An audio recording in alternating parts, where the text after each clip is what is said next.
اعوذ باللہ من نفسی ومن الشیطان اللعین الرجیم بسم اللہ الرحمن الرحیم وبہ نستعین وصلی اللہ علی سیدنا وحبیب قلوبنا وطبیب نفوسنا ابی القاسم محمد اللہم صلی علی محمد وآل محمد وعجل فرجہ وأہل بیتہ الطیبین الطاہرین المنتجبین لا سیما بقیت اللہ العظم فی الارضین۔ ایک صلوات پڑھ دیجیے، اللہم صلی علی محمد وآل محمد وعجل فرجہ۔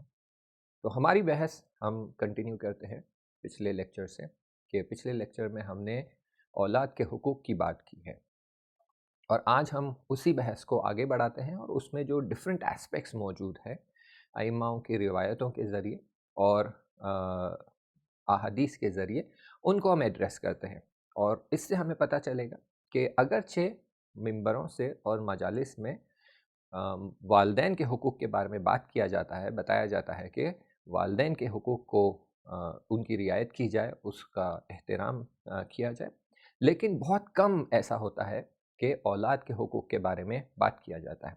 تو آئیے آج ہم دیکھتے ہیں کہ اولاد کے حقوق کیا ہوتے ہیں، اور والدین پر کتنا ضروری ہوتا ہے کہ ان کی رعایت کرے، اور رعایت کرنے سے کیا بینیفٹ ہوتا ہے، اور رعایت نہ کرنے سے کیا بینیفٹ ہوتا ہے۔ تو دیکھیے، سب سے پہلی بات جو ہمارے لیے کلیئر ہو جانا چاہیے وہ یہ ہے کہ خداوند متعال نے قرآن میں بار بار ہمیں یہ سمجھایا ہے اور بتایا ہے کہ تمہارے اعمال تمہارے لیے حساب کتاب کیے جائیں گے۔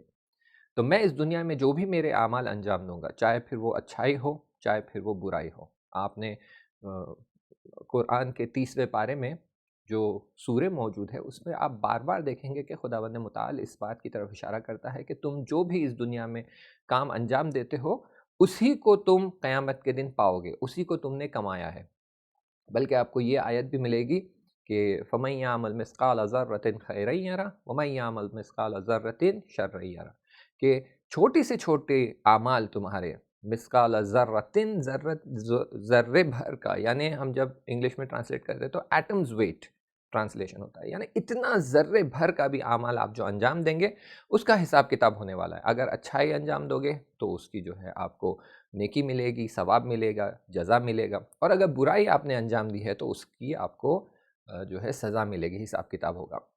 تو یہ بات ہمارے لیے سب سے پہلے کلیئر ہو جانا چاہیے کہ میرے اعمال کا حساب کتاب مجھ پر ہوگا۔ لیکن یہ جو ہے بہت ہی منیمل پوائنٹ آف ویو ہے۔ جب میں کہتا ہوں کہ بھئی میرے اعمال کا اثر مجھ پہ ہوگا، تو یہ جو ہے منیمل پوائنٹ آف ویو ہے۔ میں کیوں کہہ رہا ہوں یہ منیمل پوائنٹ آف ویو ہے؟ کیونکہ دیکھیے، جب میں کوئی عمل انجام دیتا ہوں تو اس عمل کا اثر صرف مجھ تک باقی نہیں رہتا، اس عمل کا اثر ایک ریپل ایفیکٹ، ایک چین ری ایکشن بن کر پھیل جاتا ہے۔ تو اس کا اثر دوسروں پر ہوتا ہے، اور دوسروں پر اس کے اثر کی وجہ سے وہ اور کچھ افراد ہیں، ان کے ساتھ ایک خاص رفتار یا کردار رکھتے ہیں، جس کا اثر بڑھتا جاتا ہے، اور ایک سائیکل آپ کہہ لیں، یا چین ری ایکشن کہہ لیں، یا ریپل ایفیکٹ کہہ لیں، وہ پھیلتا جاتا ہے۔ مثالیں بہت ہیں۔ آپ مثال لے لیجئے کہ ایک شخص جو جاب پر جاتا ہے، کام کرنے جاتا ہے، اس نے اپنی کمپنی میں جو بھی پرفارم کیا نہیں کیا، لیکن ایک دن اس کے باس نے اس پر چلا دیا، اس نے اسے ڈانٹ دیا کہ تم یہ کیا کر رہے ہو، اچھا پرفارم نہیں کر رہے ہو۔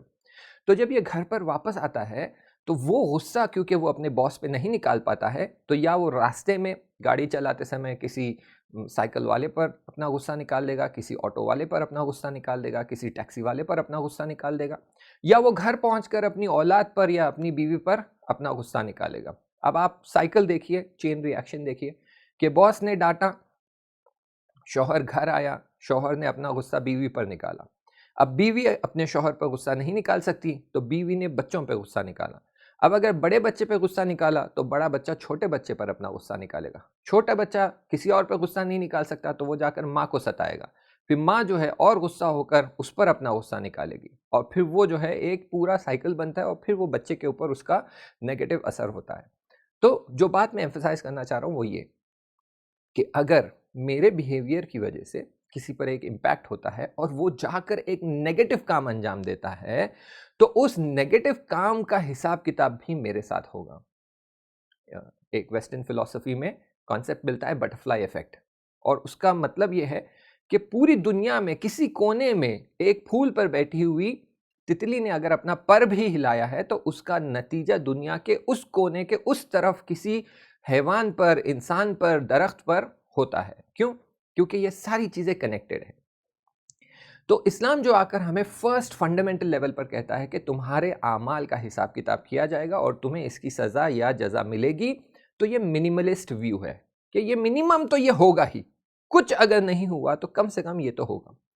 لیکن اسی کو اگر ہم آ کر صحیح انداز سے تحلیل کرتے ہیں، صحیح انداز سے اینالائز کرتے ہیں، تو اسلام آ کر یہ بھی کہتا ہے، اور یہ آپ کو روایتوں میں فراوان ملے گا، میں خود آپ کو یہاں پر 3-4 روایتیں بتا دوں گا کہ اسلام آ کر یہ کہتا ہے کہ تمہارے اعمال کی وجہ سے کسی اور شخص پر کوئی اثر ہوتا ہے اور وہ آگے جا کر کوئی اور اعمال انجام دیتا ہے، چاہے پھر وہ نیک اعمال ہو یا برا اعمال ہو. اگر وہ نیک اعمال انجام دیتا ہے تو اس کا ثواب بھی تمہارے حصے میں آئے گا جس حد تک آپ نے اسے انفلوئنس کیا ہے، اور اگر کوئی وہ برا عمل انجام دیتا ہے تو اس کا گناہ بھی آپ کے حصے میں آئے گا جس حد تک آپ نے اس کو انفلوئنس کیا ہے. تو اب وہ سارے اعمال میرے جس سے دوسروں پر اس کا ایفیکٹ ہوتا ہے اور وہ آگے بڑھ کر کوئی اور کام انجام دیتے ہیں، وہ سارا سب کچھ میرے ساتھ حساب کتاب ہونے والا ہے. اسی لیے اسلام ایک سوشل ریلیجن ہے. It is not a individual religion, فردی دین نہیں ہے، سوشل ریلیجن ہے. اور اسلام آ کر کہتا ہے کہ آپ ایک سوسائٹی میں رہتے ہیں تو آپ ایک بدن کی طرح ہے. آپ کو روایت ملے گی پیغمبر کی کہ پیغمبر کہتے ہیں کہ اگر آپ کو ہاتھ میں زخم ہو جاتا ہے تو پورے بدن کو بخار آتا ہے، پورے بدن کو درد ہوتا ہے. اس کا مطلب یہ ہے کہ آپ سب ایک دوسرے سے کنیکٹڈ ہو. تو وہ کہتے ہیں امت مسلمہ بھی ایک بدن کی طرح ہے کہ اگر ایک فرد مصیبت میں ہے تو ساری امت کو اس کا درد فیل ہونا چاہیے. اس کا مطلب یہ بھی ہے کہ اگر ایک انسان فاسد ہے، آپ کے باڈی کے ایک حصے میں انفیکشن ہو جاتا ہے تو پوری باڈی پر اس کا اثر ہوتا ہے، بخار آتا ہے، بے ہوشی آتی ہے اور دوسری مشکلات ہوتی. ویسے ہی اگر ایک فرد فاسد ہے تو پوری امت پر اس کا اثر ہوتا ہے. تو یہاں اگر ہم اسی بات کو اولاد اور ماں باپ سے کنیکٹ کر کے دیکھتے ہیں تو ہمیں سمجھ آتا ہے کہ ہماری اولاد کے ساتھ رشتہ ہے وہ صرف فزیکل اور اسپریچول اور روحی رشتہ جو ہم کہہ رہے تھے پچھلے جلسے میں، صرف وہ نہیں ہے بلکہ ایک اعمال کا رشتہ بھی ہے. یعنی میں اور میرا بیہیویئر میری اولاد کے ساتھ جیسا ہے، اس بیسس پر میری اولاد جو بھی اعمال انجام دے گی اس کا حصہ، اس کا حساب کتاب بھی میرے ساتھ ہونے والا ہے. اگرچہ ایک بہت ہی چھوٹی مدت کے لیے 50 سال، 60 سال، 80 سال کے لیے میں اپنی اولاد کے ساتھ اس دنیا میں جڑا ہوا ہوں، لیکن اس فزیکل دنیا سے جانے کے بعد بھی میری اولاد کے اعمال کا اثر مجھ پر ہوتا رہے گا. میں بہت مختصر سی مثال دیتا چلوں اور اس میں آپ کو روایتیں بھی ملتی ہیں. مثلا روایت میں آپ کو ملے گا کہ ایک شخص تھا جس کی اولاد مثلا زندہ تھی لیکن وہ دنیا سے گزر گیا تھا اور اس پر برزخ میں عذاب ہو رہا تھا. اس نے جو بھی گناہیں کیے تھے اس پر برزخ میں عذاب ہو رہا تھا. اور یہاں پر بچے نے قرآن پڑھنا سیکھا تو جیسے ہی اس نے پہلی بار بسم اللہ پڑھا اور اسے حفظ کیا تو باپ کا جو ہے 30% عذاب کم ہو گیا. بولے کیوں؟ بولے کیونکہ بچے نے بسم اللہ کو حفظ کیا ہے. تو اب اس کی زندگی میں اس بسم اللہ کا اثر ہونے والا ہے اور یہ اثر پھیل کر باپ تک جائے گا. ٹھیک ہے، تو اس کا عذاب کم ہو گیا. اب پتا چلا کہ کیونکہ باپ مرنے سے پہلے بچے کے لیے قرآن ٹیچر کا ارینجمنٹ کر کے گیا تھا کہ بھائی میرے بچے کے لیے قرآن ٹیچر آنا چاہیے، اس کو الف بے تے سے سکھا کر فائنلی جو ہے قرآن تک پہنچانا چاہیے. اور اتفاقاً باپ کا انتقال ہو جاتا ہے، لیکن جیسے ہی بچے نے قرآن پڑھنا شروع کیا اس کے عمل کا اثر باپ پر نظر آیا. ویسے ہی برعکس کہ ایک باپ نے اپنی اولاد کی صحیح سے تربیت نہیں کی اور وہ پھر باہر جاتا ہے، کسی پر ظلم کرتا ہے، کسی پر ہاتھ اٹھاتا ہے، اپنی اولاد پر ہاتھ اٹھاتا ہے، پڑوسی کا نقصان کر دیتا ہے، تو فوراً اس کا اثر جو ہے اپنے باپ کے اعمال پر نظر آئے گا. اس کی ایک زندہ مثال بھی موجود ہے کہ جو معمولاً آپ سنتے ہیں کہ علماء کے خواب میں وہ لوگ جو اس دنیا سے چلے گئے ہیں وہ آتے ہیں، اپنے حالات کو بیان کرتے ہیں. تو ایک عالم دین کہتا ہے کہ میں نے اپنے خواب میں ایک ایسے شخص کو دیکھا جو بہت ہی نیک شخص تھا، بہت ہی دیندار اور متدین شخص تھا. نہ صرف یہ بلکہ اس نے ایک مسجد بنا کر اسے وقف کر دیا تھا کہ اس مسجد میں ہر سال اعتکاف کے لیے جو لوگ آئیں گے تو اس مسجد کے اخراجات جو اس کے اخراجات ہے وہ آپ یوز کر کے اس مسجد میں اعتکاف کرنے والوں پر سپینڈ کریے اور اس کا ثواب اسے ہر سال آتا رہے گا. تو اس امید میں اس نے یہ مسجد بنائی اوقاف کے لیے، تاکہ لوگ جو ہے وہاں پر اعتکاف کرنے آئیں، اور ماہ رجب اور ماہ رمضان میں جب بھی اعتکاف ہوتا تو اسے امید تھی کہ اسے اس کا ثواب ملے گا. اور پھر نمازیں اور جو سب ہو رہا ہے وہ تو اپنی جگہ پر. پھر جب اس کا انتقال ہو جاتا ہے اور اس کا بچہ جب تک بالغ نہیں تھا تو اسے ثواب مل رہا تھا، لیکن پھر یہ بچہ جب بالغ ہو گیا تو اس کے اعمال کی وجہ سے اسے جو ثواب مل رہا تھا وہ ثواب ہر سال آٹومیٹیکلی ڈیڈکٹ ہو جاتا تھا. تو جب پوچھا عالم دین نے کہ بھائی میں تو آپ کو جانتا ہوں، آپ بہت ہی متدین، دیندار اور صالح انسان تھے، اور آپ نے تو مسجد بھی بنائی، تو آپ کے تو وہاں پہ تو بہت اچھے حال ہوں گے، آپ کو تو بہشت میں جگہ ہوگی، آپ تو اہل البیت سے ملاقات کر رہے ہوں گے. تو پھر وہ بہت ہی گریان حالت میں آنسو بہاتے ہوئے کہتے کہ نہیں، ایسا نہیں ہے، میں نے یہ سارے اچھے کام تو کیے ہیں، لیکن یہ سارے اعمال اور اچھے کاموں کا ثواب مجھ تک پہنچنے سے پہلے میری اولاد اس پر پانی پھیر دیتی ہے، اسے آگ لگا دیتی ہے، تو وہ ثواب مجھ تک پہنچ ہی نہیں پاتا. تو آپ سمجھ لیجئے میں جو بات ایمفسائز کرنا چاہ رہا ہوں کہ کئی بار ایسا ہوتا ہے کہ والدین کے ذہن میں یہ بات ہوتی ہے کہ ہمیں ہماری اولاد کی تربیت کرنا ہے، لیکن وہ تربیت کو صرف دنیاوی لیول تک دیکھتے ہیں. وہ سوچتے ہیں کہ مجھے اپنی اولاد کی تربیت کرنا ہے، کیوں؟ تاکہ وہ اسکول میں اچھا بچہ بن کے رہے، آنیسٹ سٹیزن بنے، ایماندار بنے، اور پھر وہ اسے جاب لگ جائے، جاب میں ترقی کرے، انٹلیکچولی اسمارٹ بنے، اور اس میں وہ سکلز حاصل ہو وغیرہ.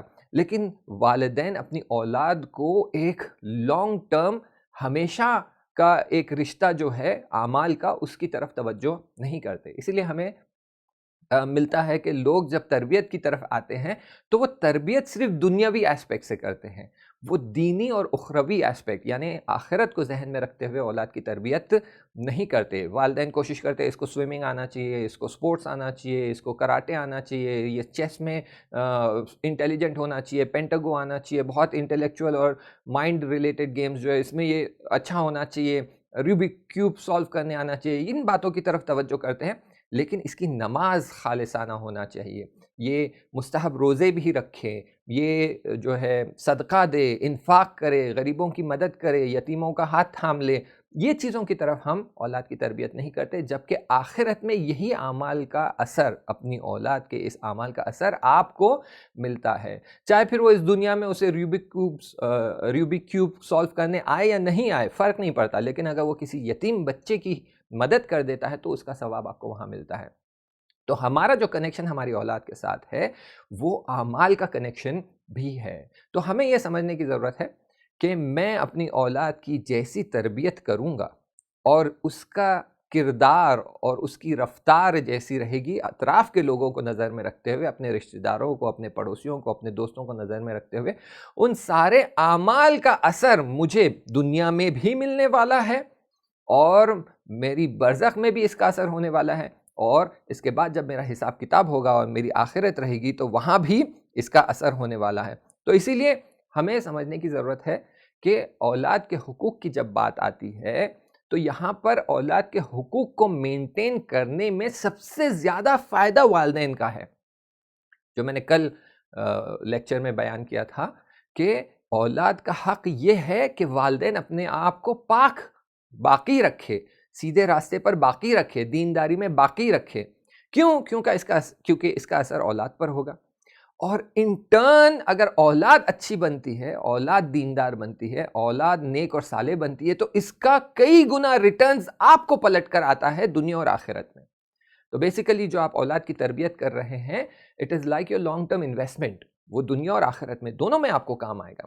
تو اسی لیے جو اولاد کے حقوق کی بات ہو رہی ہے وہاں پر یہ بہت ضروری ہے کہ ہم سمجھیں کہ یہ میں جو اولاد کے حقوق کو پامال نہیں کرتا ہوں، اسے بچا کر رکھتا ہوں، اسے اپہولڈ کرتا ہوں، اسے فلفل کرتا ہوں، تو یہ کوئی خاص بڑی ذمہ داری میں نہیں نبھا رہا ہوں، کوئی بڑا سیکریفائس نہیں کر رہا ہوں.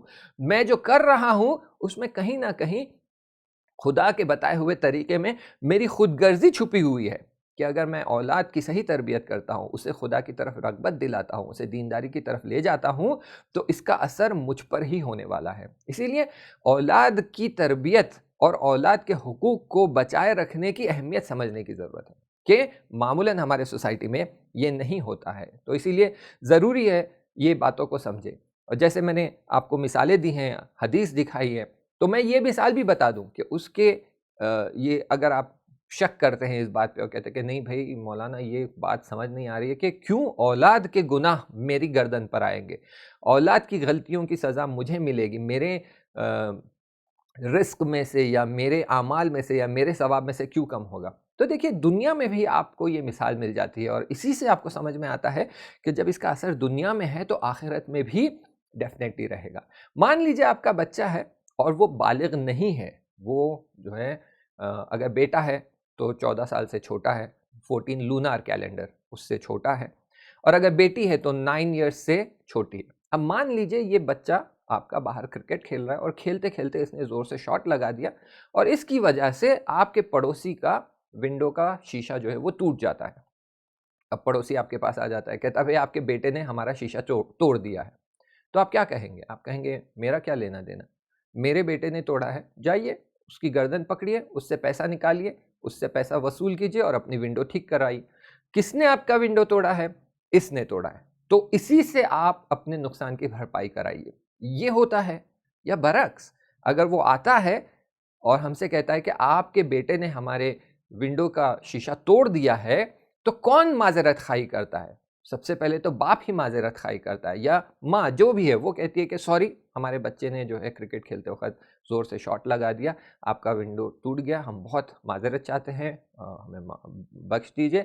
ہم بچے کو سمجھائیں گے، سکھائیں گے کہ اس طرح سے کرکٹ نہ کھیلے. پھر بچے سے بھی ہم معافی مانگنے لگواتے ہیں، اور اس کے بعد ونڈو ریپیئر کرنے کا خرچہ ہم اپنے جیب سے دیتے ہیں. اور اسی کو اسلام میں جو ہے ولایت کا نام دیا گیا ہے کہ جب تک بچہ بالغ نہیں ہو جاتا، جب تک بچے کی گردن پر اسلامی جو وظائف ہے، ذمہ داریاں ہیں، واجبات ہیں، وہ اس کی گردن پر نہیں آ جاتے، تو تب تک اس کا جو بھی اعمال ہے اس کے ذمہ دار اس کے ولی ہیں. اب وہ چاہے باپ ہو یا ماں ہو، تو وہ جو ہے یہ ذمہ داری لیتے ہیں. تو دنیا میں آپ دیکھتے ہیں کہ بچے کے اعمال کی ذمہ داری آپ پر آ رہی ہے. تو اسی طرح برزخ اور قیامت میں بھی آپ کو ملے گا کہ اگر آپ نے اپنے بچے کی صحیح سے دیکھ بھال نہیں کی، صحیح سے تربیت نہیں کی، اس کے حقوق جو تھے اسے نہیں دیے، اور وہ نہیں ملنے کی وجہ سے اگر آپ کا بچہ غلط راستے پہ چلا گیا ہے، تو اس کا بھی حساب کتاب آپ کے ساتھ ہوگا. تو یہ ہمیں سمجھنے کی ضرورت ہے کہ ہمارے اعمال اور بچے کے اعمال، ہماری رفتار اور بچے کی رفتار، ہمارے کردار اور اس کے کردار، ہمارے اخلاق اور اس کے اخلاق، یہ سارے انٹر کنیکٹڈ ہیں. تو آپ یہ مت سوچئے کہ ٹھیک ہے وہ کر رہا ہے، کرنے دو، اس کی کتاب میں لکھا جائے گا، اس کو عذاب ہوگا، اس کو سزا. ہاں یہ بات اور ہے کہ آپ نے تربیت کی ہے، آپ نے بچے کو سکھایا ہے، آپ نے اسے سیدھا راستہ دکھایا ہے، لیکن بچے نے خود اپنے آپ کو ایسی حالت میں رکھا ہے جو خیر مان لیجئے پاکیزگی کی رعایت نہیں کرتا، وہ واش روم جاتا ہے تو خود کو پاک نہیں کرتا، یا احتلام ہو جاتا ہے تو خود کو وہ پاک نگاہ نہیں رکھتا، اور وہ اپنے آپ کو پاکیزگی کی حالت میں نہیں رکھتا، تو پھر اس کا دل جو ہے شیطان کے وسواس کے لیے کھل جاتا ہے. جب اس کا دل شیطان کے وسوسے کے لیے کھل گیا ہے اور شیطان کے وسوسے کے بیسس پر اگر وہ جا کر گناہ کر رہا ہے، تو پھر یہ اس کی ذمہ داری بن جاتی ہے. یعنی اگر آپ نے کوئی کوتاہی نہیں کی، آپ نے اپنی طرف سے پوری کوشش کر لی، اس کے بعد بھی اگر وہ گناہ کر رہا ہے تو اس کا حساب کتاب آپ کے ساتھ نہیں ہوگا. لیکن آپ نے اگر کوئی جو ہے خامیاں چھوڑ دی ہے، کمی چھوڑ دی ہے تربیت میں، اور جو واجبات آپ کے ہیں اور اس کے حقوق کی رعایت ہونی چاہیے اس پر آپ نے کوئی کمکاری کی ہے، تو پھر اس کے اعمال کا کنیکشن آپ کے ساتھ بن جاتا ہے، اور وہ ساری کمکاریوں کا سوال آپ سے پوچھا جاتا ہے. تو یہاں ہمیں سمجھنے کی ضرورت ہے کہ ماں باپ کو صرف جو ہم بیسکس کہتے ہیں، لائف کے جو بیسکس ہوتے ہیں، اس پر فوکس کرنے کے لیے نہیں رکھا گیا ہے، بلکہ ماں باپ کو کہا گیا ہے کچھ چیزیں جو ماں باپ پہ واجب کی گئی ہے اولاد کو لے کر. اس میں سے ایک تو دنیاوی چیزیں ہیں جو مٹیریلسٹک ہے، انشاءاللہ ان کی طرف ہم آج اشارہ کریں گے، اور کچھ اسپریچول چیزیں ہیں جو آج اگر اشارہ نہیں ہو پایا تو اگلے سیشن میں ہم اسے اشارہ کریں گے. کہ جو مٹیریلسٹک چیزیں ہیں وہ دنیاوی چیزیں ہیں، اس کو ہم ڈسکس کریں گے. لیکن آئیے پہلے میں لسٹ ڈاؤن کر دوں کہ سب سے پہلے دنیاوی چیزیں جو آپ کی بچے کی ضروریات ہے اس کو پورا کرنا. دوسری چیز اس کی صحیح سے تربیت کرنا، چاہے پھر وہ دنیا کے لیے ہو یا آخرت کے لیے ہو، دونوں کو نظر میں رکھتے ہوئے. تیسری چیز اپنی اولاد کو دین، خدا، اہل البیت علیہ السلام کی طرف رغبت دلانا. یعنی یہ نہیں کہ آپ صرف مجلس میں لے جا رہے ہیں، بچہ مجلس میں بیٹھ رہا ہے، مجلس سن رہا ہے اور مصائب سن کر اسے رونا آ گیا، رو لیا، مصائب سن کر رونا نہیں آیا، کوئی بات نہیں، اسے مجلس سمجھ نہیں آ رہی ہے، کوئی بات نہیں، میں تو مجلس میں لے کر جاتا تھا ہر دن. نہیں، بلکہ اس کے اندر وہ محبت کو جگانا، اس کے اندر وہ رغبت دلانا، وہ اٹریکشن اس کے اندر آنا چاہیے دین کو لے کر کہ ہاں یہ دین کتنا بیوٹیفل دین ہے، یہ دین کتنا حکیمانہ دین ہے، اس میں کتنی وزڈم چھپی ہوئی ہے، اس کا ہر عمل لاجیکل اور پریکٹیکل ہے، اور یہ دین مجھے اس پر عمل کرنا ہے، اس پر مجھے فالو کرنا ہے، اور اس پر ہی آگے بڑھ کر مجھے دنیا اور آخرت دونوں میں کامیابی حاصل کرنا ہے. یہ رغبت دلانا. دیکھیں، ایک ہوتا ہے صرف نالج دینا، ایک ہوتا ہے اس کے اندر وہ موٹیویشن کریٹ کرنا کہ اس کے اندر اس چیز کو لے کر محبت پیدا ہو جائے. تو والدین پہ واجب ہے کہ وہ دین کی طرف، اہل البیت کی طرف، خدا کی طرف، قرآن کی طرف بچوں میں رغبت پیدا کرے کہ یہ ان سے اٹیچ ہو جائے، ان کے دل میں ایک محبت اور اٹیچمنٹ آ جائے. یہ تیسرا پوائنٹ. چوتھا پوائنٹ، یہ اپنے بچوں کو صرف محبت اور رغبت کی طرف نہیں بلکہ ان کی اطاعت کرنے کے لیے بھی تیار کرے. ہو سکتا ہے ایک شخص کہے کہ ہاں میں امام حسین سے بہت محبت کرتا ہوں، میں امام حسین کو بہت چاہتا ہوں، میں امام علی کے لیے میرے دل میں بے تحاشا محبت ہے، میں دیوانہ ہوں امام علی علیہ السلام کا. لیکن پھر آپ کہیں گے کہ امام علی تو کہتے ہیں کہ آپ اپنی دولت میں سے اتنا % جو ہے غریبوں پہ خرچ کر دیں. کہتا ہے نہیں، وہ نہیں ہو پائے گا. میں چاہتا ضرور ہوں لیکن ان کے بتائے ہوئے راستے پر عمل نہیں کر سکتا. یعنی رغبت ہے، محبت ہے، اطاعت نہیں ہے، اور یہ بہت بڑا نقصان ہے. اور میں نے اس بات کی طرف پہلے کئی بار اشارہ کیا ہے کہ شیطان جو مردود ہے وہ کیوں بہشت سے نکالا گیا. کیا اس کے دل میں خدا کی معرفت نہیں تھی؟ معرفت تھی، وہ خدا کو سمجھتا تھا، وہ چوتھے آسمان پر، ساتویں آسمان پر فرشتوں کے بیچ میں رہ کر ہزاروں سال عبادت کر چکا تھا. وہ جانتا تھا خدا کون ہے، ایکتا ہے اور آل پاورفل، آل مائٹی، آل وائز، سارا علم رکھتا ہے، ساری قدرت رکھتا ہے. وہ سب کچھ جانتا تھا خدا کے بارے میں، اس کی معرفت بہت زیادہ ہے. پھر گڑبڑ کہاں ہو گئی، کہاں وہ ہار گیا؟ اطاعت کے میدان میں. محبت اس کے دل میں تھی خدا کے لیے، لیکن وہ اطاعت نہیں کر پایا. جب خداوند متعال نے اس سے کہا کہ آدم کو سجدہ کرو تو وہ اطاعت کے میدان میں پیچھے رہ گیا. معرفت کے میدان میں آگے ہے، محبت کے میدان میں آگے ہے، لیکن اطاعت کے میدان میں پیچھے رہ گیا. کیونکہ اطاعت کے میدان میں پیچھے رہ گیا، وہ شیطان مردود بن گیا، ابلیس مردود بن گیا، اور قیامت تک اسے خدا نے اپنے رحمت کے دائرے سے باہر نکال دیا. کہہ دیا کہ تیرے لیے کوئی رحمت نہیں ہے، تیرے لیے کوئی رحم نہیں ہے، اور قیامت کے دن میں تیرا حساب کتاب کروں گا. اور اس نے بھی پھر کہا کہ ٹھیک ہے، میں بشریت کو، بنی آدم کو، آدم کی اولادوں کو، سب کو بھٹکاؤں گا. تو سمجھ رہے ہیں آپ کہ آپ یہ مت سوچئے کہ صرف محبت پیدا کر دیا اس کے دل میں، میں نے محبت ایجاد کر دی ہے اور اس کے دل میں میں نے محبت ڈال دی ہے تو کافی ہے. نہیں، اطاعت بھی ایک بہت بڑا ایسپیکٹ ہے اسلام کا. تو والدین کے لیے یہ چیزیں واجب کی گئی ہے، اور اولاد کا حق بنتا ہے کہ ماں باپ اسے یہ سکھائے. کیوں؟ کیونکہ اولاد جس سن و سال میں ہوتی ہے، وہ جو چھوٹی کم سن اولاد ہوتی ہے، جو 4 سال کا بچہ ہوتا ہے، اسے کہاں سمجھ آتا ہے کہ حق کیا ہے اور باطل کیا ہے. وہ تو سیکھ رہا ہے، وہ تو اوپن مائنڈ ہے، وہ تو وائٹ بورڈ کی طرح ہے، بلیک ہے، پوری طرح سے بلینک. وائٹ بورڈ پر آپ جو بھی لکھیں گے وہ وائٹ بورڈ پر نظر آئے گا. تو جو چھوٹا بچہ ہے جس کی تربیت کی جا رہی ہے، تو وہ تو اوپن ہے کہ ہاں مجھے بتائیے کیا حق ہے، کیا صحیح ہے، کیا غلط ہے، میں سیکھنا چاہتا ہوں. تو یہاں پر ماں باپ پر بنتا ہے، اور یہ اولاد کا حق ہے کہ اسے آپ حقیقت اور حق اور صحیح بات بتائے اور اس کے لیے کلیئر کرے فرقان کی طرح کہ یہ حق ہے اور یہ باطل ہے. تو یہ جو ہے اولاد کا حق ہے. یہ 3 چیزیں جو میں کہہ رہا ہوں کہ 4 چیزیں جو میں کہہ رہا ہوں کہ والدین پہ واجب کی گئی ہے، تو یہ اولاد کا حق ہے کہ ماں باپ اسے رغبت دلائے حق کی طرف. اور ہم جانتے ہیں حق خداوند متعال ہے، قرآن ہے، اہل البیت علیہ السلام ہے، اسلام ہے، قرآن ہے. تو اس کی طرف اس کی رغبت دلانا ہم پر ضروری ہے والدین ہونے کے ناطے، اور اسے سکھانا کہ اگر خدا کا حکم ہے تو اس کے سامنے ہر حکم ناقص ہے، کمزور ہے، وہ چھوڑ دیں اور خدا کے حکم کی پابندی کریں. میں یہ کیوں کہہ رہا ہوں؟ کیونکہ آج کے زمانے میں آپ دیکھیں گے کہ لوگ جو غربی ممالک میں رہتے ہیں. فرانس کا ایگزامپل لے لیجیے آپ کہ فرانس میں کیا ہو رہا ہے, حجاب کو بین کر دیا انہوں نے. تو اب بیٹی چاہتی ہے میں فرانس میں جاؤں, وہ جانتے ہوئے کہ میں وہاں جاؤں گی تو مجھے حجاب کرنے میں مشکل ہوگی یا مجھے پوری طرح حجاب چھوڑنا پڑے گا. تو یہاں ہمیں چاہیے کہ والدین اپنے بچوں کو اطاعت سکھائیں اور کہیں کہ صحیح ہے کہ تم اگر فرانس جا کر وہاں پر فلان یونیورسٹی میں پڑھ کر فلان ڈگری لے لو گی تو تمہیں مثلاً فلان جاب مل جائے گا, اتنی سیلری مل جائے گی. لیکن اگر یہ ڈگری حاصل کرنے کے چکر میں تمہیں حجاب چھوڑنا پڑ رہا ہے, خدا کی اطاعت چھوڑنا پڑ رہا ہے, تو یہ ڈگری دنیا اور آخرت دونوں کے لیے بیکار ہے. کہ دنیا میں تمہارے رزق سے برکت ہٹ جائے گی, رزق میں جو پاکیزگی ہے وہ ہٹ جائے گی.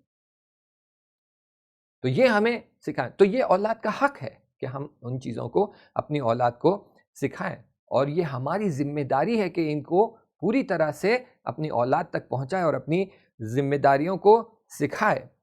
اور یہ بھی جان لے کہ جو پچھلی بار ہم نے کہا کہ ماں باپ کا اثر ہوتا ہے اولاد پر, چاہے پھر وہ اولاد موجود ہو یا جس طرح میں نے اشارہ کیا کہ یہ اولاد ماں کے پیٹ میں ہو, یا اس سے پہلے بھی جب یہ نطفہ باپ کے صلب میں ہو. اب باپ کے ہر عمل کا اس پر اثر ہوتا ہے. تو جان لیجئے کہ اولاد کا حق بنتا ہے کہ آپ اسے ایک وہ ماحول دے. میں یہاں تھوڑا سا اس کو کھولتا ہوں, وضاحت کر دیتا ہوں تاکہ آپ کے لیے یہ بات کلیئر ہو جائے, کیونکہ مجھے لگ رہا ہے کہ اگر میں یہ بات بتاؤں گا نہیں تو آپ کو ماں باپ ہونے کی جو ذمہ داری ہے وہ بڑے واضح انداز سے نہیں سمجھ آئے گی. تھوڑا سا ہم ٹاپک سے تھوڑا سا گریز کر رہے ہیں, ہٹ رہے ہیں, لیکن اگر یہ بات کلیئر ہو جائے تو آپ کے لیے باقی کی باتیں کلیئر ہو جائے گی. دیکھیے, خداوند متعال نے انسان کو خلق کیا ہے کمال تک پہنچنے کے لیے. تو خداوند متعال کہتا ہے کہ بھائی میں چاہتا ہوں تم کمال تک پہنچو. کمال تک پہنچیں گے تو کیا ہوگا؟ کمال تک پہنچیں گے تو یہ ہوگا کہ تمہیں میری پوری معرفت حاصل ہوگی, تمہیں پوری طرح سمجھ میں آئے گا کہ تم کس خدا کے بندے ہو. تو ہم نے کہا ٹھیک ہے. اب دیکھیے, اگر یہ ہم کہیں گے یہ کنورزیشن ہے خدا اور انسان کے بیچ میں, تو خدا کہہ رہا ہے اے انسان, میں نے تجھے خلق کیا ہے تاکہ تو کمال تک پہنچے. تو انسان پوچھ رہا ہے خدایا کمال تک مجھے کیوں پہنچنا ہے؟ تاکہ تجھے میری پوری معرفت حاصل ہو. کہتے بھائی خدایا تو انفینٹ ہے, اور انفینٹ ہونے کے ناطے ہم تیری پوری معرفت حاصل نہیں کر سکتے, ہم صرف اس حد تک کر سکتے ہیں جتنی ہمارے اندر کیپیسٹی ہے. تو خدا کہتا ہے ہاں میں چاہتا ہوں وہی تم حاصل کرو. تو انسان کہتا ہے ہمیں نہیں پتا ہے کیسے حاصل کرے, ہم نہیں جانتے تیری معرفت کیسے حاصل کرے, وہ اس ہائیسٹ لیول تک, ہائیسٹ کیپیسٹی تک. تو خداوند متعال کہتا ہے ہاں, تو اسی لیے میں تمہارے لیے کیا کروں گا, میں تمہارے لیے ایک ماحول بناؤں گا, ایک کنجینیل ماحول بناؤں گا, ایک فرینڈلی ماحول بناؤں گا, جس میں وہ ساری چیزیں تمہارے لیے مہیا کروں گا, پریپیئر کروں گا, ارینج کروں گا, تاکہ اس ماحول کے اندر ان چیزوں کے ہوتے ہوئے تمہاری اتنی زیادہ مدد ہو جائے گی کہ تم کمال تک بڑی آسانی سے پہنچ جاؤ گے. تو ہم نے کہا ٹھیک ہے, کیا ماحول ہے یہ؟ تو کہتا ہے میں تمہارے لیے دین بھیج رہا ہوں. ہم نے کہا تو دین کا ہمیں کیا کرنا ہے؟ کہتے ہیں دین آپ کو دنیا میں نافذ کرنا ہے, اپنے اطراف اسے نافذ کرنا ہے. کیوں؟ کیونکہ اس دین کا ہدف یہ ہے کہ عدالت برپا ہو. جب عدالت برپا ہوگی تو ظلم نہیں ہوگا, کوئی کسی کو دھوکہ نہیں دے گا, کوئی چوری چکاری نہیں کرے گا, کوئی کسی پر بری نظر نہیں ڈالے گا, کسی کے دل میں کسی کے لیے حسد نہیں ہوگا, کسی کے دل میں کسی کے لیے کینہ نہیں ہوگا, کوئی کسی کا قتل کرنے کا نہیں سوچے گا. تو جب تم ایک امن کی حالت میں ہوگے, ایک محفوظ حالت میں ہوگے, تمہیں اپنے کھانے پینے کی ٹینشن نہیں ہوگی, تمہیں اپنے رزق کی پریشانی نہیں ہوگی, تمہاری اولاد بیماریوں سے بچی ہوئی ہوگی, کیونکہ ہم تمہیں ساری چیزیں بتا رہے ہیں, ہائیجین بھی بتا رہے ہیں کہ کیسے پاک رہنا ہے, کیسے خود کو تمیز کرنا ہے, کیسے خود کو جو ہے کلین کرنا ہے, کب غسل اتارنا ہے, کتنا نہانا ہے, ناخن کب کاٹنا ہے, بال کب کاٹنا ہے, داڑھی کتنی بڑی رکھنا ہے, مونچھ کا کیا کرنا ہے, نہاتے سمے کیا, واش روم کے آداب کیا ہے, سب کچھ ہم تمہیں بتا رہے تاکہ کلینلینس بھی ہو. اور اگر بیماری آ بھی جاتی ہے تو ہم بیماری کے علاج بھی آپ کو بتا رہے ہیں. کھانے میں کیا کھانا ہے, کھانے میں کیا نہیں کھانا ہے, کون سے کھانے سے بیمار پڑ سکتے ہو, کون سے کھانے سے ہیلدی رہ سکتے ہو.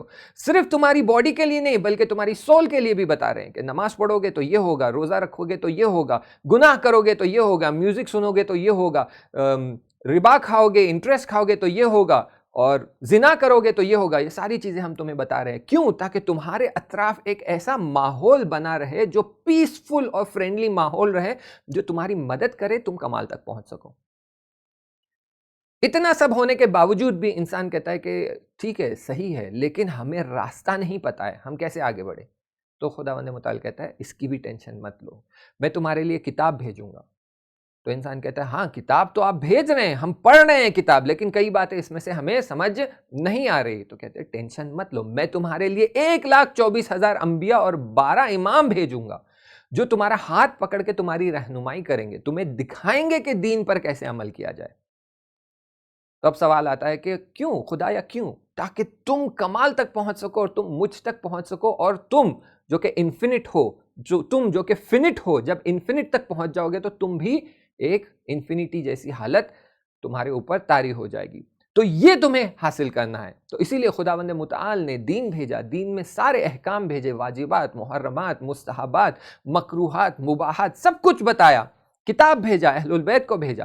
اور یہ صرف اتنا ہی نہیں بلکہ اہل البیت نے ہماری کامیابی کے لیے، ہماری سکسیس کے لیے دنیا اور آخرت میں اپنے آپ کو نچھاور کر دیا، اپنی اولادوں کو فدا کر دیا، اپنے بچوں کے جو ہے قربانیاں دے دی، سر قلم ہوتے ہوئے دیکھے، نیزوں پر سر دیکھے، سب کچھ. یہ سب کیوں کیا؟ تاکہ ہم کامیابی تک پہنچ سکیں. تو یہ ساری کامیابی میں پہنچنے کے لیے خداوند متعال نے اولیاء بنائے ہیں. اس لیے قرآن کی آپ آیت اگر دیکھیں گے تو اللہ سب سے پہلے ہمارا اولیاء ہے. اس کے بعد وہ کہتا ہے رسول تمہارے اولیاء میں سے ہے. تو تمہارے زمانے کے تمہارے جو رسول ہے وہ تمہارے اولیاء یعنی ولی ہے. خدا تمہارا ولی ہے، اللہ ولی الذین. اس کے بعد خدا کے بعد رسول تمہارے ولی ہے، وہ تمہاری ہدایت کریں گے. اس کے بعد اہل البیت تمہارے ولی ہے، اولی الامر منکم. پھر کہتا ہے کہ یہ اس کے بعد بھی منیمل لیول پر بھی میں تمہارے لیے ایک ولی رکھ رہا ہوں جو تمہارے گھر میں ہے، جو کہ تمہارا باپ ہے. تو اب سوال یہ ہے کہ کیوں ہے باپ ہمارے گھر میں ولی؟ تاکہ وہ تمہارے لیے وہ ایسا ماحول بنائے گھر میں کہ تمہیں کوئی سٹریس نہ ہو، تمہیں کوئی پریشر نہ ہو، تمہیں کوئی انسیکیورٹی فیل نہ ہو، تمہیں کوئی لیک آف کانفیڈنس فیل نہ ہو. اور یہ سب ماحول کا تیار ہو جانا اس بات کی طرف اشارہ کرتا ہے کہ تمہارے لیے وہ جو چیزیں ضروری ہیں وہ ساری ہم نے تیار کر دی ہے تاکہ تم اپنے زندگی کے ہدف تک پہنچ جاؤ، تاکہ تم اپنی زندگی کے گول تک پہنچ جاؤ. تو یہاں جو ماں باپ کا رول ہے وہ صرف بچے کو رزق پہنچانا، کپڑے دینا یہ نہیں ہے، بلکہ ماں باپ کا جو رول ہے وہ اولاد کی تربیت کر کے اسے ایسا ماحول دینا جس سے وہ خدا تک پہنچ سکے. اور یہ اولاد کے حق میں سے ہے کہ اولاد کا حق بنتا ہے کہ آپ اسے وہ ماحول دیں. اسی لیے جو اولاد کی تربیت کا جنبہ ہے، جو ایسپیکٹ ہے، اس میں بار بار بتایا جاتا ہے کہ ماں باپ کو اپنی اولاد کے ساتھ کیسا بیہیو کرنا چاہیے. مارنا ہے یا نہیں مارنا ہے، ہاتھ اٹھا سکتے ہیں نہیں اٹھا سکتے، کتنا مار سکتے ہیں، اگر آپ نے مار دیا بچے کو اور اسے یہاں تھوڑا سا لال ہو گیا تو آپ کو دیا دینا ہے بچے کو اتنا سونا. زور سے مار دیا نیلا پڑ گیا تو اتنا سونا، اور اگر اتنی زور سے مار دیا کہ خون نکل آئے تو پھر بہت زیادہ سونا. بچے کو دینا ہے، ماں باپ کو. کیوں؟ کیونکہ آپ نے اس کا جو ماحول تھا اسے ڈسٹرب کر دیا.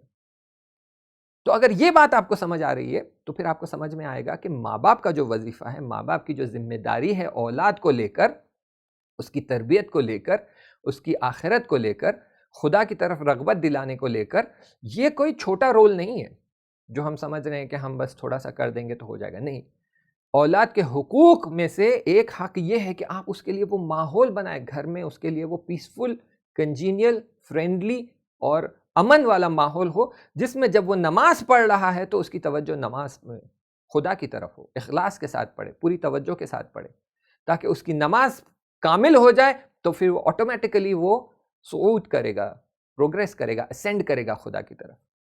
تو یہ جو بچوں سے کہا گیا ہے کہ ماں باپ کے حق کی رعایت کرے. کیوں؟ کیونکہ وہی بات ہے کہ اگر آپ ماحول مینٹین کریں گے، بچے صحیح ماحول مینٹین کریں گے، ماں باپ وہ مینٹل پریشر میں نہیں رہیں گے تو وہ خود آگے پروگریس کریں گے. جب وہ خود پروگریس کریں گے تو وہ پھر اپنے بچوں کا ہاتھ پکڑ کر انہیں آگے لے جائیں گے.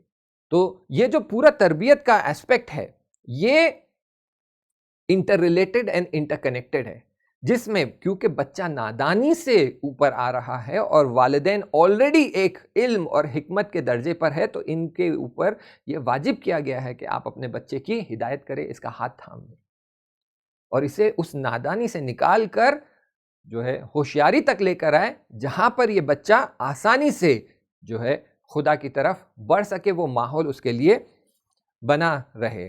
اور یہاں ہمیں امام سجاد علیہ السلام کی طرف سے روایت ملتی ہے، حدیث ملتی ہے کہ اولاد کی اچھائیاں اور ان کی برائیاں اپنے ماں باپ سے لنکڈ ہیں۔ کیوں؟ کیونکہ جو کچھ ماں باپ کرتے ہیں بچے کے لیے سب سے پہلے اپنے ماں باپ آئیڈیل بنتے ہیں۔ اسی لیے آپ دیکھیں گے بہت سارے بچے ایسے ہوتے ہیں جن کو آپ بچپن میں پوچھیں گے تو کہیں گے کہ مجھے وہی بننا ہے جو بابا کرتے ہیں، اگرچہ بابا پوسٹ مین ہی کیوں نہ ہو، کہے گا مجھے بھی پوسٹ مین بننا ہے۔ اگر بابا ڈاکٹر ہے تو کہے گا مجھے ڈاکٹر بننا ہے۔ اگر بابا بزنس مین ہے تو کہیں گے مجھے بابا کے جیسا بننا ہے یا مجھے ممی کے جیسا بننا ہے۔ تو بیٹیاں معمولاً کہتی ہیں مجھے ممی جیسی بننا ہے، بیٹے کہتے ہیں مجھے بابا جیسا بننا ہے۔ اگر وہ اسپورٹس مین ہے تو وہ کہے گا مجھے بابا جیسا بننا ہے۔ کیوں؟ کیونکہ وہ سارے بیہیویئر جو اپنے باپ میں نوٹس کرتا ہے اسے لگتا ہے یہ آئیڈیل بیہیویئر ہے، یہ بہترین اور صحیح ترین جو ہے بیہیویئر ہے، اور مجھے بالکل ایسا ہی بیہیویئر اڈاپٹ کرنے کی ضرورت ہے۔ اسی لیے پھر سے ایک چھوٹا سا اشارہ کہ احادیث میں ملتا ہے کہ باپ کو چاہیے کہ جب وہ گھر میں ہے اور اولاد آس پاس ہے تو ماں کی وہ اور زیادہ عزت اور رسپیکٹ سے بیہیو کرے۔ کھانا کھا لیا تو ماں کا، اگر باپ کہتا ہے کہ آج آپ نے بہت اچھا کھانا بنایا، بہت شکریہ، تو بچے بھی یہی سیکھتے ہیں، بچے بھی ماں کا شکریہ ادا کرتے ہیں۔ لیکن اگر ہر روز باپ کہتا ہے کھانا کیسا بنایا، اس میں نمک ہی نہیں ہے، ٹیسٹ ہی نہیں ہے، تو بچہ بھی وہی سیکھے گا، اگرچہ وہ 6 سال کا ہے، 7 سال کا ہے، لیکن وہی بات ماں سے کہے گا کہ کیسا کھانا بنا دیا، کھانا اچھا نہیں ہے، ٹیسٹی نہیں ہے، نمک نہیں ہے، فلیور نہیں ہے، آپ کو کھانا بنانے نہیں آتا۔ تو ماں باپ کا بیہیویئر، یعنی اولاد کی جو اچھائیاں ہوتی ہیں اور برائیاں ہوتی ہے، وہ ماں باپ سے لنکڈ ہوتی ہے۔ جو ماں باپ کر رہے ہیں وہی بچے سیکھتے ہیں۔ بات یہاں آ کر نہیں رک جاتی۔ دیکھیے مشکل ہماری یہی ہے کہ جب ہم کسی بھی جنبے کو دیکھتے ہیں، چاہے وہ انڈیویجول لیول پر ہو، نماز سے لے کر اولاد کی تربیت سے لے کر ہمارے تمام بیہیویئرز کو جب ہم دیکھتے ہیں تو ہم اسے انڈیویجول لیول پر دیکھتے ہیں۔ ہم کہتے ہیں بھائی یہ تو میں کر رہا ہوں، دوسروں کا کیا لینا دینا، آپ تھوڑی میری قبر میں آئیں گے، میں تھوڑی آپ کی قبر میں جاؤں گا۔ ایسا نہیں ہوتا ہے۔ یہ ماں باپ ہے جو سوسائٹی کے بارے میں ڈیسائیڈ کرتے ہیں۔ اگر وہ اچھی اولاد کی تربیت کریں گے تو ساری سوسائٹی میں جب اچھی اولادیں آ جائیں گی تو سوسائٹی بھی سدھر جائے گی۔ تو آپ اپنی اولاد کے ساتھ جو بیہیویئر رکھ رہے ہیں، جو اس کی تربیت کر رہے ہیں، جو اس کا خیال رکھ رہے ہیں، وہی آپ کو سوسائٹی میں نظر آئے گا۔ اور پھر اس کے پیچھے دوسرے ڈسکشنز کہ سوسائٹی پہ اور دوسری چیزیں کیا انفلوئنس کرتی ہیں، میڈیا ہے، ٹی وی ہے، وہ سب چھوڑتے ہوئے جو چیزیں آپ کے کنٹرول میں ہیں کہ آپ اپنی اولاد کی کیسی تربیت کرتے ہیں، جیسی تربیت آپ اولاد کی کریں گے وہی آؤٹ پٹ، وہی بیہیویئر آپ کو سوسائٹی میں نظر آئے گا۔ تو اب آپ سوچ لیجئے ایک چھوٹا سا گاؤں ہے جس میں 50 یا 100 فیملیز رہتی ہیں، ہر کوئی اپنے بچے کی صحیح تربیت کرتا ہے تو وہ سارا گاؤں ایک مثبت بیہیویئر میں ہوتا ہے۔ لیکن مان لیجئے یہ 100 فیملیز میں سے 95 فیملیز اپنی بچوں کی صحیح تربیت کرتے، 5 فیملیز ایسے ہیں جو بچوں سے کہتے ہیں کہ نہیں بھائی تمہیں تو جا کر غنڈہ گردی کرنا ہے، جو ہے روب جمانا ہے اور چاقو دکھا کر زمینوں پہ قبضہ کرنا ہے۔ تو یہ گاؤں کا ماحول جو 95% اچھے لوگ ہونے کے باوجود بھی یہ 5 لوگ جو زورگوئی کرتے ہیں، غنڈہ گردی کرتے ہیں، مال قبضہ کرتے ہیں، اس سے پورے گاؤں کا ماحول خراب ہو جاتا ہے۔ تو ماں باپ جو اپنے بچوں کے ساتھ کر رہے ہیں، جو تربیت کر رہے ہیں، یہ صرف گھر پر اثر نہیں کرتا، پوری سوسائٹی پر اثر کرتا ہے۔ تو پھر سے بات پلٹتی ہے کہ یہ بچوں کا حق ہے کہ آپ سوسائٹی کو اچھے ماحول میں رکھے۔ وہی بات پلٹتی ہے جو خدا کی طرف میں اشارہ کر رہا تھا کہ خدا چاہتا ہے ایک ماحول آپ کا رہے، اس لیے اسلامک اسٹیٹ کی بات کی گئی ہے، اسلامک نیشن کی بات کہی گئی ہے۔ کیوں؟ کیونکہ اگر اس اسلامک نیشن میں ہر کوئی احکام الہی کی پابندی کرتا ہے، واجبات کی رعایت کرتا ہے، حرام سے بچتا ہے، گناہ برپا ہونے نہیں دیتا ہے، امر بالمعروف اور نہی عن المنکر کرتا ہے، تو اس سوسائٹی میں جب گناہ ختم ہو جاتا ہے تو یہ سوسائٹی اتنی پاکیزہ بن جاتی ہے کہ بچے کے لیے گرو کرنا، رشد کرنا، اسینڈ کرنا اور وہ عرفانی لیول تک پہنچنا آسان ہو جاتا ہے۔ تو اگر یہ ماحول سوسائٹی میں نہیں بن پا رہا ہے تو کم سے کم گھر میں بننا چاہیے، اور یہ بچے کا حق ہے۔ ہر انسان یہ حق رکھتا ہے کہ وہ اپنے کمال تک پہنچے، اور کیونکہ آپ اس کے ولی ہیں وہ حق رکھتا ہے کہ ولی اس کے لیے وہ پرووائڈ کرے۔ وہی بات میں پلٹاتا ہوں خدا کی طرف کہ جو ہم نے کنورزیشن رکھا ہے انسان اور خدا کے بیچ میں، اگر آپ آ کر اسلام میں تھیولوجیکل ڈسکشن دیکھیں گے، کلام اور عقائد کی ڈسکشن دیکھیں گے، تو آپ کو یہ ہمارے کتابوں میں ملتا ہے۔ کیا ملتا ہے؟ یہ جملہ میں کہہ رہا ہوں جو ہے غور سے سنیے، ہمیں کتابوں میں ملتا ہے کہ خدا پر واجب ہے کہ وہ پیغمبر بھیجے۔ ضروری نہیں، واجب ہے۔ کیوں واجب ہے؟ کیونکہ خدا کے لیے واجب ہے کہ وہ ماحول بنائے اپنے بندوں کے لیے تاکہ وہ رشد کر سکے، خدا تک پہنچ سکے، کمال تک پہنچ سکے۔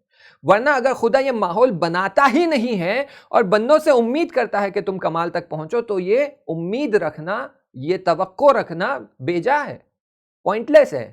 یعنی میں گندگی میں رکھوں اور میں یہ ایکسپیکٹ کروں کہ تم اس گندگی سے باہر ہو تو تم سے بہت اچھی خوشبو آئے، یہ illogical ایکسپیکٹیشن ہے۔ تو آپ نے ہمیں وہ ماحول اور وہ دیا ہی نہیں ہے سوشل کلچر، اور آپ ایکسپیکٹ کر رہے ہیں ہم کمال تک پہنچے۔ تو اسی لیے خدا پر واجب ہے کہ وہ رہنمائی کے لیے کسی کو بھیجے، واجب ہے۔ یعنی یہ کہ بندوں کا حق بنتا ہے کہ وہ خدا سے طلب کرے، مانگے کہ ہمیں رہنمائی کرنے کے لیے، ہدایت کرنے کے لیے آپ بھیجے کسی کو۔ بالکل ویسے ہی اولاد کا حق بنتا ہے کہ وہ اپنے ماں باپ سے یہ امید رکھے، یہ توقع رکھے کہ وہ ماں باپ اپنی اولاد کے لیے یہ چیزیں مہیا کرے، ان کے لیے یہ چیزیں ارینج کر کے دے، کہ گھر کے ماحول کو بنا کر رکھے۔ اور اسی حدیث کی جو میں بات کر رہا تھا، جہاں پر امام سجاد علیہ السلام کہتے ہیں کہ بچے کی اچھائیاں اور برائیاں اپنے ماں باپ سے لنکڈ ہے، اور پھر یہ لارجر لیول پر جب دیکھتے ہیں تو سوسائٹی کا اچھا ہونا یا برا ہونا دوبارہ اس سوسائٹی کے ماں باپ سے لنکڈ ہے، کیونکہ وہ اپنے بچے کی کیسی تربیت کرتے ہیں وہ ڈیپینڈ کرتا ہے کہ سوسائٹی کی کس طرح سے تربیت ہو رہی ہے۔ اور یہاں پر یہ جملہ بھی ملتا ہے کہ اس سوسائٹی یا اس بچے کی اسپرچول اور انٹلیکچول گروتھ، یعنی عقلی اور روحی معنوی جو گروتھ ہے وہ بھی اپنے ماں باپ سے لنکڈ ہے۔ اور دوسری طرف سے اس بچے کی اخلاقی زوال یعنی ڈاؤن فال، بچے کے اخلاق جو ڈاؤن فال ہو رہے ہیں یہ بھی اپنے ماں باپ سے لنکڈ ہے، کیونکہ جو بھی ماں باپ انجام دیتے ہیں بچہ اسی سے سیکھتا ہے۔ تو اگر بچہ دیکھ رہا ہے کہ ماں باپ صحیح سے پرفارم نہیں کر رہے ہیں تو یہ جو ہے بچے کے اوپر اس کا اثر ہوگا۔ اور جیسے میں نے پچھلے جلسے میں فری ول کی طرف اشارہ کیا ہے، تو آپ پلیز اس بات کو ذہن میں رکھیں، یہ نہ بھولے کہ جو باتیں ہم کر رہے ہیں اس کا مطلب یہ نہیں ہے کہ بچے کے پاس فری ول نہیں ہے، نہیں، بچے کے پاس فری ول ہے، اور وہ فری ول کا پرسنٹیج جو اسے مل رہا ہے وہ اسے استعمال کرتے ہوئے ڈیسائیڈ کر سکتا ہے کہ سارا ماحول اچھا ہونے کے باوجود بھی وہ گمراہی کی طرف جا سکتا ہے۔ آپ کو یہ تاریخ میں کئی مثالیں مل جائیں گی اس طرح کی۔ جناب آدم کی 2 اولادیں تھیں، ایک نے غلط راستہ چنا۔ جناب نوح، ان کی کشتی کے لیے آپ کو یہ داستان ملتی ہے کہ وہ اپنے بیٹے سے کہتے ہیں آؤ بیٹا سوار ہو جاؤ، وہ کہتا نہیں۔ آپ کو ائمہ علیہ السلام کی تاریخ میں مل جائے گا کہ امام علی علیہ السلام جو ہے زبیر سے کہتے تھے کہ زبیر علیکم منی، تم ہمارے اہل البیت میں سے ہو، لیکن یہ زبیر کی اولاد تھی جس کے باپ کی تربیت امام علی علیہ السلام نے کی ہے، اور وہ ایمان کے درجوں پر بالا تھا، وہ پہنچ چکا تھا اونچائیوں تک، اور امام اس سے کہہ رہے تھے کہ تم ہم اہل البیت میں سے ہو زبیر، لیکن اس کی اولاد اتنی گمراہ تھی کہ اس کی صحیح سے تربیت نہیں ہوئی۔ اب آپ یہ کہہ سکتے کہ خوب باپ ایسا تھا، لیکن ماں کا نقش کیا تھا، ماں نے کیسی تربیت کی اولاد کی؟ یہ ہم تاریخ کے بارے میں یہ چھپی باتیں ابھی تک ہمارے سامنے کھل کر نہیں آئی کہ کیا بات تھی جس کی وجہ سے عبداللہ ابن زبیر جو زبیر کا بیٹا تھا وہ اتنا گمراہی کی طرف بڑھ گیا، اور اسی نے زبیر کو امام سے دور کیا، اور پھر جنگ جمل میں ہم دیکھتے ہیں کہ طلحہ اور زبیر جو امام علی علیہ السلام کے سامنے اٹھ کر کھڑے ہو جاتے ہیں۔ تو یہ کیا ہوا جو میں لیکچر کے بگننگ میں کہہ رہا تھا کہ آپ یہ مت سوچئے کہ اگر میں تربیت کر رہا ہوں تو بھائی یہ ایکسٹرا زحمت ہے، ایکسٹرا محنت ہے، کیا کیا جائے؟ نہیں، جو آپ تربیت کر رہے ہیں اس کا اثر آپ کو دکھ رہا ہے اسی دنیا میں۔ تو طلحہ اور زبیر نے، بلکہ زبیر نے کیونکہ اپنی اولاد کی صحیح سے تربیت نہیں کی، اس کا اثر اس نے دنیا میں ہی دیکھا، اور وہ امام کی رکاب میں رہ کر دشمن سے جنگ کر رہا تھا، اب وہ امام کے خلاف ہو گیا، نہ صرف خلاف ہو گیا بلکہ تلوار کھینچ کر کھڑا ہو گیا کہ میں آپ کا قتل بھی کرنے کے لیے تیار ہوں۔ کیوں؟ کیونکہ مجھے خلافت چاہیے۔ تو یہ مت سوچئے کہ اولاد کی تربیت اتنی معمولی چیز ہے، اگر ہم اسے اگنور کرتے ہیں تو یہ اگنور ہونے کی وجہ سے جو ہے یہ ہمارے لیے دنیا اور آخرت دونوں میں اس کی مشکل آ سکتی ہے۔ پھر میں یہ ایک چھوٹا سا اشارہ کر دوں، جو ہم فری ول کی بات کر رہے تھے کہ فری ول جو ہے معمولاً کہا جاتا ہے کہ جب بچہ بالغ ہو جاتا ہے تو وہاں سے اس کے فری ول کا حساب کیا جاتا ہے۔ کچھ علماء کہتے ہیں کہ جب بیٹی 9 سال کی ہو جاتی ہے اور بیٹا 14 سال کا ہو جاتا ہے تو وہاں سے اس کے فری ول کا حساب کیا جاتا ہے، لیکن کچھ علماء کہتے ہیں کہ نہیں، بچہ جب ممیز ہو جاتا ہے، اور میں نے ممیز کا ڈسکشن پہلے کیا ہے، تو وہ ممیز ہو جاتا ہے، یعنی یہ کہ اسے سمجھ آ جاتی ہے کہ صحیح کیا ہے، غلط کیا ہے، حق کیا ہے، باطل کیا ہے. اور معمولاً لڑکیاں جو ہے 7 سال کی عمر میں ممیز والی حالت میں پہنچ جاتے ہیں، اور لڑکے جو ہے 9 سال سے 10 سال کی حالت میں وہ تمیز یا ممیز والی حالت میں پہنچ جاتے ہیں. تو پھر خداوند متعال کہتا ہے کہ یہ ان کا فری ول کا حساب کتاب یہاں سے کیا جائے گا. اگرچہ وہ فری ول پہلے سے یوز کرتے ہیں.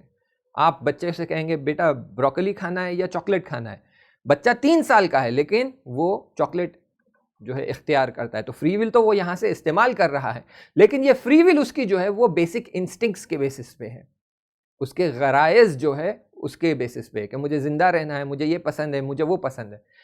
وہ فری ول جو عقلی لیول سے یوز ہوتی ہے، وہاں سے خداوند متعال اس کا حساب کتاب کرے گا کہ جہاں پر بچہ اپنی عقلی فری ول کو یوز کر رہا ہے کہ یہ حق ہے، یہ باطل ہے، یہ صحیح ہے، یہ غلط ہے، یہ کم ہے، یہ زیادہ ہے، یہ زیادہ منافع ہے اس میں اور اس میں زیادہ نقصان ہے. جب وہ اپنی عقل کو یوز کر کے فری ول استعمال کرنا شروع کرتا ہے تو وہاں سے اس کا حساب کتاب فری ول والا شروع ہو جاتا ہے. اور خداوند متعال، بلکہ خداوند متعال کی جگہ میں کہوں علماء کہتے ہیں کہ بچہ جب ممیز ہو جاتا ہے تو وہ اپنے عقلی لیول سے فری ول کو استعمال کرتا ہے، اور وہیں سے جو ہے اس کا حساب کتاب شروع ہو جاتا ہے کہ جو معمولاً لڑکیوں میں 6 سے 7 سال کے بیچ میں ہوتا ہے اور لڑکوں میں 9 سے 10 سال کے بیچ میں ہوتا ہے. اور یہ بھی میں آپ کو آخری جملہ بتا دوں پھر آپ کی زحمت تمام کر دوں کہ ایک مس انڈرسٹینڈنگ ہے ہمارے لوگوں کے بیچ میں، کمیونٹی کے بیچ میں، وہ یہ کہ کہیں نہ کہیں ان کے ذہن میں یہ ہے کہ خداوند متعال نے عورت اور مرد کو ایکول نہیں بنایا ہے. اور ہم یہ دنیا میں دیکھ سکتے ہیں کہ جو انیکویلٹیز ہے مرد کے بیچ میں، عورت کے بیچ میں، تو یہ خدا نے ہمارے ساتھ صحیح نہیں کیا. لیکن میں آپ کو بتا دوں کہ خداوند متعال نے اگرچہ جسمی لحاظ سے اور ایموشنل لیول سے عورت اور مرد کو الگ الگ بنایا ہے، کیونکہ ہر دو جو ہستیاں ہیں مرد اور عورت، ان کی ذمہ داریاں، وظیفے اور ان کے واجبات اور جو ذمہ داری ہم کہیں گے ریسپانسبلٹی الگ الگ ہے. مرد کی ریسپانسبلٹی الگ ہے، عورت کی ریسپانسبلٹی الگ ہے. تو اس کو نظر میں رکھتے ہوئے ان کو فزیکل، ایموشنل، سائیکولوجیکل لیول سے الگ بنایا گیا ہے، لیکن روح کے لحاظ سے دونوں ایک ہی ہیں. کہ جو روح پھونکی گئی ہے انسان کے اندر، تو وہ چاہے مرد ہو یا عورت ہو، دونوں میں ایک ہی کوالٹی کی روح ہے، اور دونوں کی روح کو ایکول اپرچونٹی دی گئی ہے کہ وہ خدا کی قربت حاصل کرے، خدا سے نزدیکی حاصل کرے، خدا کے نزدیک پہنچ سکے، اسینڈ کر سکے. بلکہ روایتوں میں اور جو عرفانی اساتید ہوتے ہیں، اخلاق کے اساتید ہوتے ہیں، وہ کہتے ہیں کہ خواتین کے لیے کمال تک پہنچنے کا راستہ چھوٹا رکھا گیا ہے اور آسان رکھا گیا ہے، کہ ہر چھوٹی چیز پر خواتین کو اتنا ثواب دیا جاتا ہے، اتنا ثواب دیا جاتا ہے کہ اگر مرد افراد یہ احادیث پڑھ لے تو وہ دل ہی دل میں غبطہ کریں گے کہ اے کاش مجھے بھی عورت بنایا ہوتا تو میں خدا تک بہت تیزی سے، بہت جلدی پہنچ جاتا، میں وہ قربت حاصل کرتا، میں وہ انفینٹی تک پہنچ پاتا. کہ آپ دیکھیں گے احادیث میں آپ کو ملے گا کہ جب ایک عورت ایک بچے کو پیدا کرتی ہے، دنیا میں لے کر آتی ہے، تو اس کے تمام اعمال پریویس جو ہے، جو غلط اعمال، گناہ ہے، وہ پورے کلین ہو جاتے ہیں، زیرو. بالکل جیسے یہ بچہ دنیا میں آیا ہے اور پاک پاکیزہ ہے، کوئی اس کے ریکارڈ میں برے اعمال نہیں لکھے ہوئے ہیں، ویسے ہی اس ماں کے بھی ریکارڈ کے سارے برے اعمال وائپ آؤٹ ہو جاتے ہیں اور یہ پاک پاکیزہ حساب ہوگا. اور اگر اس دوران اگر وہ مر جاتی ہے تو اسے شہیدہ کا درجہ ملتا ہے، شہادت کا درجہ ملتا ہے. ایک بچے کو زائمان کے دوران، ڈیلیوری کے دوران اگر ایک ماں مر جاتی ہے تو اسے شہادت کا درجہ ملتا ہے.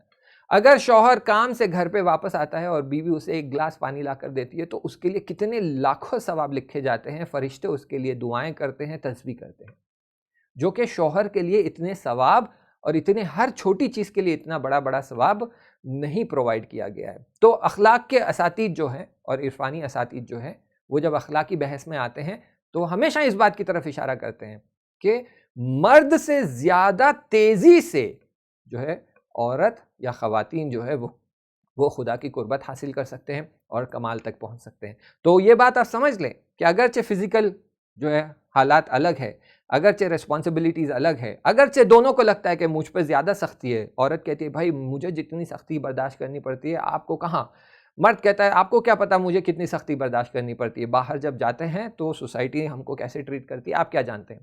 تو دونوں کی اپنی باتیں اپنی جگہ ہوتے ہوئے روح کے لحاظ سے خدا نے دونوں کو ایکول بنایا ہے، اور دونوں کو اس کمال تک پہنچنے کے لیے راستہ کھلا رکھا ہے، اور بلکہ خواتین کے لیے معاملہ تھوڑا سا اور آسان کر دیا ہے۔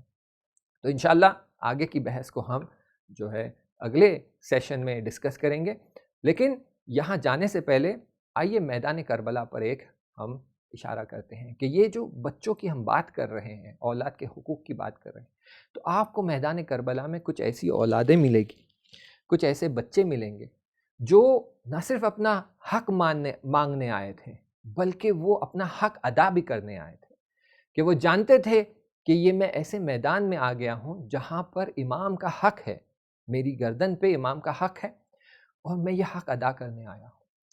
جب امام حسین علیہ السلام مدینے سے چلے تھے تو وہ اپنی حجت تمام کرتے ہوئے چلے تھے۔ مدینے میں وہ افراد سے ملے، انہیں بتاتے گئے کہ دیکھو اب مدینہ رہنے لائق نہ رہا، اب میں مدینہ چھوڑ کر جا رہا ہوں، میں اپنے نانا کی قبر کو چھوڑ کر جا رہا ہوں، میں اپنی اماں کی قبر کو چھوڑ کر جا رہا ہوں، تم اگر میرے ساتھ چلنا چاہتے ہو تو چلو، دیکھو میں تمہیں بتا رہا ہوں کہ میں حق کے راستے پر ہوں۔ مدینہ میں اپنی حجت تمام کی۔ مدینہ سے مکہ جاتے سمے راستے میں تمام وہ افراد جس سے ملاقات ہوئی ان پر اپنی حجت تمام کرتے چلے۔ مکے میں اپنے اصحاب پر اپنی حجت تمام کی۔ پھر جب مکے سے کوفہ کی طرف چلے تو وہاں اپنے اصحاب اور لوگوں سے جن سے ملاقات ہوئی اپنی حجت تمام کرتے چلے، یہاں تک کہ میدان کربلا میں جب پہنچ گئے تو اپنی حجت تمام کی، جنگ کیا، اصحاب کو بھیجا، بنی ہاشم شہید ہو گئے، پھر جناب عباس شہید ہو گئے، جناب قاسم کا لاشا آیا، جناب علی اکبر کا لاشا آیا، اور یہ سب ہونے کے بعد بھی امام نے کہا کہ میں اپنی حجت تمام کرتا ہوں۔ اور پھر وہ میدان کربلا میں دشمن سے مخاطب ہو کر جب خطبہ دے رہے تھے تو دشمن امام کی بات نہیں سن رہا تھا، اپنے زمانے کے امام کی بات نہیں سن رہا تھا۔ تو امام نے یہاں ایک جملہ کہا کہ تم جانتے ہو کیوں تم پر میری باتوں کا اثر نہیں ہو رہا ہے؟ کیا تم جانتے ہو کیوں تم پر زمانے کے امام کی باتوں کا اثر نہیں ہو رہا ہے؟ کیونکہ تمہارے پیٹ حرام کے لقمے سے بھرے ہوئے ہیں، کیونکہ تمہارے شکم حرام کے لقمے سے بھرے ہوئے ہیں، اسی لیے تم پر زمانے کے امام کا بھی اثر نہیں۔ اور یہ ساری گفتگو ہونے کے بعد جب امام تک و تنہا رہ گئے تو میدان کربلا میں جاتے ہیں اور ایک صدا بلند کی، حل من ناصر ینصرونا، کوئی ہے جو ہماری نصرت کے لیے آئے؟ صرف میدان جنگ نہیں بلکہ میرے بیان کو، میرے اعلان کو، میرے کاز کو آگے بڑھانے کے لیے کوئی ہے جو ہماری نصرت کے لیے آئے؟ دائیں طرف نگاہ کیا، حضرت عباس لب فرات سوئے ہوئے ہیں، بائیں طرف نگاہ کیا، اصحاب کی لاشیں پائی۔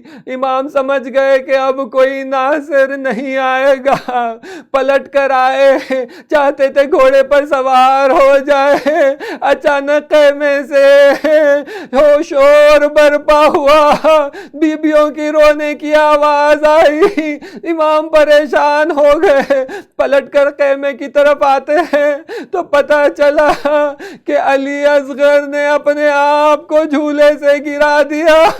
ماں نے کہا کہ مولا جب آپ کی حل من ناصر کی صدا بلند ہوئی تو جھولے میں اصغر تڑپ گئے، اپنے آپ کو جھولے سے گرا دیا۔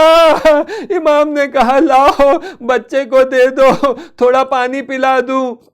ماں نے بچے کو سفید کپڑے میں باندھ دیا، تپتی گرمی میں بچے کی نرم چمڑی، نازک چمڑی پر اثر نہ ہو کپڑے میں باندھ کر دے دیا۔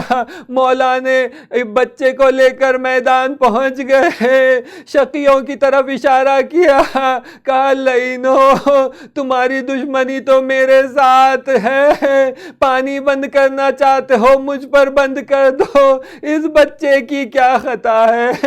یہ تو ننھا بچہ ہے، اسے 2 بوند پانی دے دو۔ لشکر اشقیاء میں سرگوشیاں ہونے لگی، وہ ایک دوسرے سے شاید کہنے لگے کہ ہاں بھائی ہم نے امام پر پانی بند کر دیا، ہمارے سپاہی پانی پی رہے ہیں، ہمارے حیوان پانی پی رہے ہیں، ہم پرندے پانی پی رہے ہیں، ہر انسان پانی پی رہا ہے، لیکن آل رسول پیاسی ہے، اور اس سے زیادہ یہ کم سن بچہ، اس کی کیا خطا ہے، اسے کیوں پانی بند کیا جائے، اسے کچھ پانی پہنچا دیتے ہیں۔ عمر سعد نے جب یہ دیکھا کہ اس کے لشکر میں غوغا برپا ہو چکا ہے، اس نے کہا حرملا اٹھ جا، حرملا اب تیری ضرورت ہے۔ شاید حرملا نے کہا ہوگا کہ کیا ہوا، کوئی نیا جنگجو آ گیا ہے، ہم نے تو سب کو قتل کر دیا تھا، اب کون سا جنگجو آ گیا ہے کہ ہمارا لشکر تتر بتر ہو رہا ہے۔ شاید عمر سعد نے کہا ہوگا کہ ایسا جنگجو جو تلوار نہیں چلاتا، جو تیر نہیں چلاتا، جو نیزہ نہیں چلاتا، پھر بھی میرا لشکر تتر بتر ہوا جا رہا ہے، تو پھر کیسا حملہ ہے، کیسا وار ہے؟ تو پتہ چلا کہ علی اصغر نے اپنے سوکھے لبوں پر زبان پھیر دی، ہاں یہ ہر تلوار سے تیز تلوار، لشکر تتر بتر ہوا جا رہا ہے۔ حرملا چلا جا، سے شعبہ تیر لے لے، سے شعبہ تیر چلایا، اصغر کا ننھا گلا سے شعبہ تیر سے گلا زب ہو گیا، بچہ مچھلی کی طرح بابا کی آغوش میں مچل گیا۔ ہاں عزیزو، آپ نے دیکھا ہوگا کہ جب ایک پرندے کو ذبح کیا جاتا ہے تو آپ نے دیکھا ہوگا کہ یہ پرندہ ایریا رگڑتا ہے، اپنے پر و بال ہلاتا ہے، پر مارنا شروع کرتا ہے، لیکن ہائے اصغر وہ تو کپڑے میں باندھے ہوئے تھے، وہ تو اپنی ایریا بھی رگڑ نہیں پا رہے تھے۔ امام نے جب دیکھا کہ علی اصغر کے گلا ذبح ہو گیا تو سب سے پہلے امام نے کپڑا کھول دیا۔ ہاں اصغر، تڑپنا چاہتے ہو، ایڑیا رگڑنا چاہتے ہو، چٹپٹانا چاہتے ہو، بابا سمجھ سکتے ہیں بہت درد ہو رہا ہے۔ الا لعنت اللہ علی القوم الظالمین۔ پروردگارا، بار الہ تیری بارگاہ میں دعا کرتے ہیں، اس عزاداری کے حق سے تیری بارگاہ میں دعا کرتے ہیں کہ جو بے اولاد ہے انہیں اولاد عطا فرما، جو مریض ہے انہیں شفا عطا فرما، جو بیمار ہے اور ہاسپٹلائز ہے انہیں جلد سے جلد شفا کامل اور عاجل عطا فرما، جو مقروض ہے ان کے قرض عطا فرما، جو مفلس ہیں ان کی مفلسی دور عطا فرما، جو بوڑھے ہو چکے ہیں انہیں طول عمر اور صحت و سلامتی عطا فرما، امام زمانہ عجل اللہ تعالیٰ فرجہ شریف کے ظہور میں تعجیل فرما، اور مخصوصاً ہمارے مراجع اکرام کی عزت، آبرو، جان، مال، عزت و آبرو کی حفاظت فرما، اور اسلام کو سر بلندی عطا فرما۔ اللہم صلی علی محمد و آل محمد وعجل فرجہم۔